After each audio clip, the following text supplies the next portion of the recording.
명장들의 인생 스토리를 들어봅니다. 한국산업인력공단과 함께하는 명불허전. 매달 마지막 주 월요일은요, 한 분야에서 이름을 떨친 부산의 명장들을 만나보고, 자, 그들이 걸어온 성공의 길을 따라가 보는 시간 가져보도록 하겠습니다. 여러분, 오늘 첫 시간이에요. 요리 분야의 서정희 명장 자리에 함께하고 계십니다. 어서 오세요. 예, 반갑습니다. 네, 오늘 이렇게 명불허전 첫 시간을 장식하실 텐데요. 먼저 우리 청취자분들에게 간략하게 좀 자기소개 부탁드리겠습니다. 예, 반갑습니다. 대한민국 요리 명장 서정이면서 대한민국 명장의 부산 제회장 서정입니다. 네. 전국의 대한민국 요리 명장은 14명이 선정되었는데요. 여기서 제 자랑을 잠시 하자면 부산 요리사 출신으로서는 최초이면서 중국 요리로는 대한민국 최초로 선정되었습니다. 그렇군요. 아니, 그러니까 부산을 대표할 뿐만이 아니라 대한민국을 대표하는 그런 명장님이시네요. 아, 그런데 좀 제가 궁금한 점이 있는데요. 왜 음식점이라든가 아니면 뭐 빵집이라든가 가보면 명인, 명장 뭐 이런 타이틀을 걸고 운영하는 곳들이 굉장히 많잖아요. 저도 많이 봤는데, 근데 명장이 정확히 어떤 것인지 그리고 명인이랑 어떤 차이가 있는지 좀 설명 부탁드릴게요. 예, 현재로 사용하고 명칭은 대한민국 명장, 명인, 그 다음에 지자체에서 선정하는 명장과 장인 크게 네 분류로 볼 수 있습니다. 특히 우리 대한민국 명장은 고용노동부에서 심사하여 선정하는 제도로 대통령 고시로 숙련기술장려법에 대한민국 명장 칭호를 불법 사용 시에 3년 이하의 징역과 2천만 원 이하의 벌금형을 처하는 법률로 제정되어 함부로 사용하지 못합니다. 그렇지만 명인은 명인의 단체나 협회에서 기여도에 따라서 수여하는 제도이며 또 명장이나 명인, 장인, 지자체 명장 장인은 단체나 협회에서 또 지방자치시도에서 시행하는 제도입니다.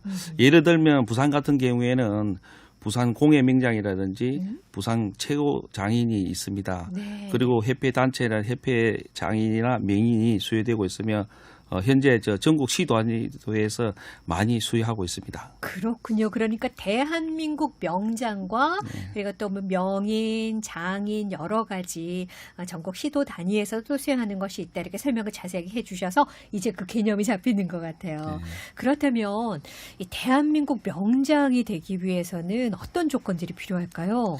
예, 대한민국 명장 같은 경우에는 고용노동부에서 1986년도부터 국가산업 관련 37개 분야의 91개 직종에서 산업재 경력 15년 이상 종사자 기술자로 자기 분야의 직종에서 숙련기술 보유 정도에 따라서 또 숙련기술 국가 발전에 따라서 숙련기술자 직위 향상이라는 성과에 대해서 산업화와 현대화 실적이 우수한 사람을 신청 접수를 받아서 매년 1회 실시를 합니다.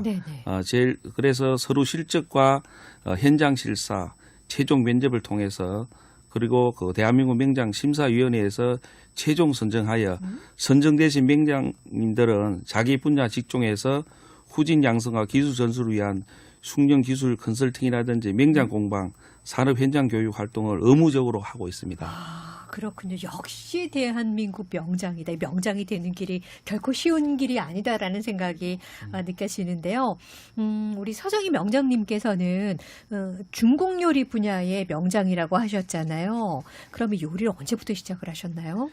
예, 저는 고등학교 2학년 때 알바를 하면서 입문하였다고 할 수 있겠습니다. 고등학교 때요. 예. 저는 저에게는 어린 시절에 가슴 아픈 사연인데요. 네, 어떤 사연인가요?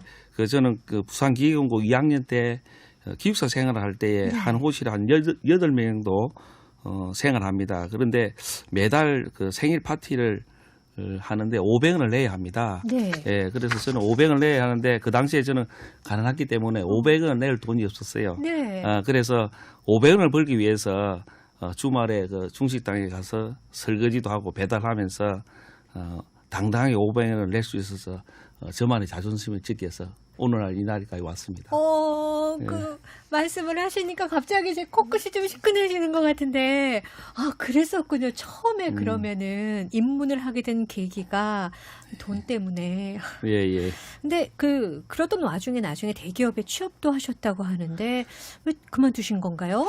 예, 저는 이제 가난하였기 때문에 그 고등학교 시절에 취업을 최우선으로 하였습니다. 네. 그래서 고등학교 1학년 마치고 거제도 대우조선소에 공채로 입사를 하게 되었습니다. 네. 그래서 3개월 그 교육 과정을 마치고 4개월 만에 제가 그 퇴사를 결심하게 되었는데요. 왜요? 그 이유는 저는 그 남들보다 좀 빠른 성공을 위해서 하였다고 합니다. 왜요? 볼 수 있습니다. 예. 그래서 대우조선의 4개월째 되던 해에 아침에 출근하는데 그 현장에 출근하는 사람들이 그 개미떼처럼 가는 걸 보고 저는 이 많은 사람들 속에서 과연 나만의 성공할 수 있을까라는 그 의문점을 갖게 되었어요. 네. 그래서 중식당 알바할 때 주방장이나 사장님들이 기술을 배우면 성공할 수 있다는 말이 생각나서 저는 그 남다른 성공을 해보자 그런 마음 먹고 제 삶을 스스로 책임지자 당당하게 퇴사를 하게 되었습니다. 그렇군요. 하지만 또 명장님께서 아르바이트를 하실 때 뭔가 그 요리라든가 여기에 대해서 좀 남다른 센스가 있다라고 생각을 하셨나 봐요. 그러니까 조리사의 길로 갈 수밖에 없었다라는 생각이 드는데 그러면 그렇게 뭐 요리 기술을 쌓으셔가지고 뭐 창업을 하신 겁니까? 아니면 어떻게 하신 건가요? 그 과정이 어떤가요? 예, 저는 이제 요리사로 입문하게 되어서 저는 저 나름대로 창업을 하자, 빠른 성공을 위해서 사장이 되자 네. 해서 저는 그 마음을 가지고 했기 때문에 네. 그래서 중국 요리 길로 들어갔기 때문에 중국 요리를 빨리 배우고자 했어요. 그런데 네. 쉽게 가르쳐 주지 않았어요. 그렇죠. 예. 그래서 네네. 저는 아침에 남들보다 한 2시간 일찍 나와가지고 네. 제 할 일, 홀 일을 다 하고 또 주방장이 보조를 해주면서 그렇게 그 기술을 배우게 되었습니다. 네. 그래서 저는 우리 배달 중국집에서 한 3년 근무하고 중국 요리점에서 4년 근무해서 총 7년을 근무하고 네. 창업 자금 1,500만 원 모아가지고 26살 때는 지금으로 말하면 청년 창업을 네. 이루하게 되었습니다. 이야, 정말 성공을 나름대로 그 당시에 창업을 하시고 자신 있게 또 나오셨을 거니까 성공을 네. 했다는 생각이 드는데 음식점 운영을 그럼 그때부터 쭉 하셨을 거잖아요. 네. 어떻습니까? 가장 뭐 좀 기억에 남는 손님이 있을까요?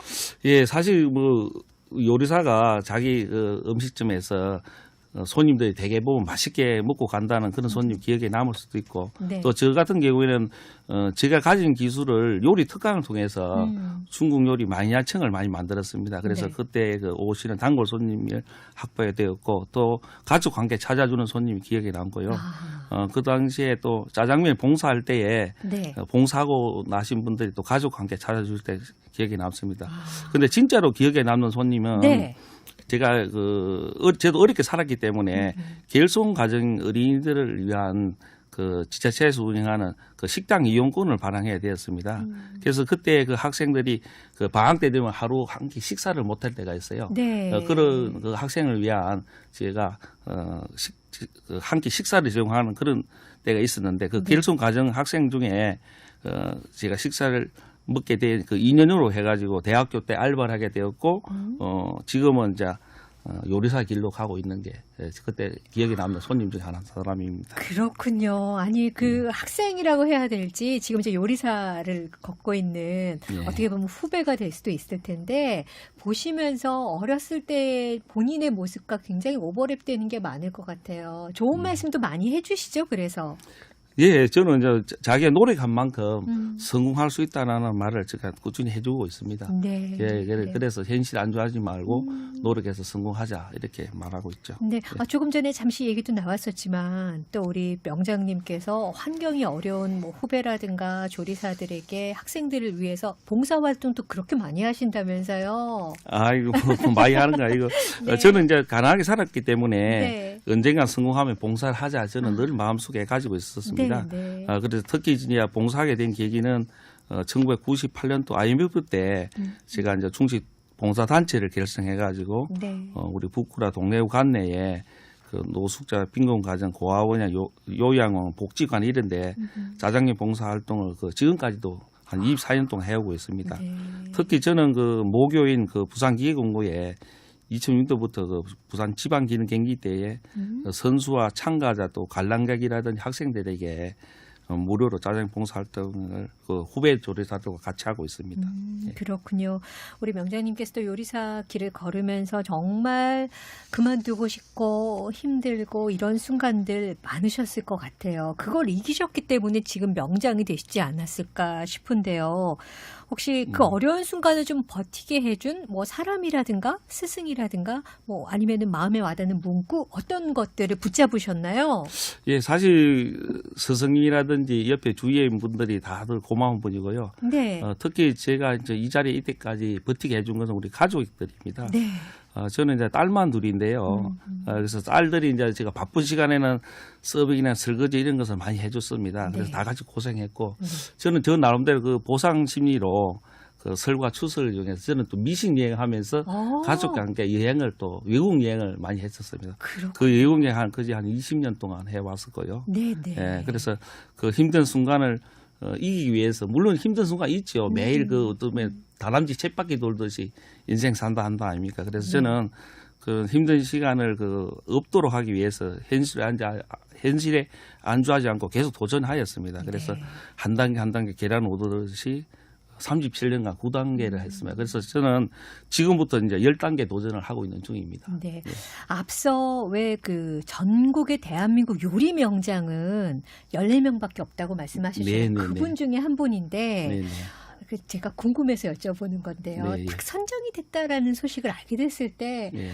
어떻게 우셨나요? 어떠셨나요? 그때 아. 소감이 어떠셨어요? 그 사실 저 대한민국 명장이 되려면 네. 10.8기 뭐 여튼 어허. 10년을 도전한다, 10번을 네. 도전한다 이런 말이 있습니다. 그래서 네. 평생 도전해도 안 되는 분도 있고 한데 아마 저는 이제 부산 요리사로서 최초로 명장이 된 이유는 부산의 식문화의 정착 발전을 위해서 그런 기회를 주시지 않느냐. 또 제가 그런 일을 해왔고요. 앞으로도 계속 해라는 그런 의미로 보여드렸기 때문에 그렇지 않았나 싶습니다. 그래서 네. 저도 마냥 기뻤고 또 그의 그동안에 고생하신 분, 저를 도와주신 분을 위한 네. 식사 제공도 한번 한 적이, 잔치를 벌인 적이 있습니다. 그렇군요. 동네 잔치가 아주 크게 벌어졌을 네. 것 같아요. 앞으로 또 특별한 계획 있으시면 좀 짤막하게 말씀해 주시죠. 예. 저는 그 대한민국 명장 부산 지회장으로서 명장의 전당을 만드는 게 제 첫 번째 특별 계획이고요. 두 번째는 숙련 기술인을 위한 부산광역시 숙련기술 전수회관 건립이 두 번째 목표입니다. 네. 그 전수회관 건립이야말로 부산의 인재 양성과 일자리 창출, 청년 창업으로 부산 지역 발전과 국가 발전에 생각합니다. 물론 이를 이루기 위해서는 지자체와 교육 당국 지원이 절실히 필요합니다. 부산에는 명장을 비롯한 숙련기술 단체가 있습니다. 그들 단체와 부산 숙련이 단체와 연계하여 반드시 부산광역시 숙련기술 전수회관 건립을 하도록 최선의 노력을 다하고자 합니다. 네. 오늘 방송 들으시면서 우리 4155님께서는 500원의 기적 정말 대단합니다라고 하셨고 우리 4132님께서는 중국 요리 명장이라 대단하네요. 우리 명장님 요리 한번 먹어보고 싶습니다. 이렇게 또 글 남겨주셨습니다. 많은 분들의 귀감이 되는 말 그대로 우리 명불허전 오늘 첫 시간 정말 멋지게 장식을 해주셨습니다. 예, 한국산업인력공단과 함께하는 명불허전 첫 시간 서정희 요리명장과 함께했습니다. 오늘 함께 해주셔서 감사합니다. 네, 감사합니다.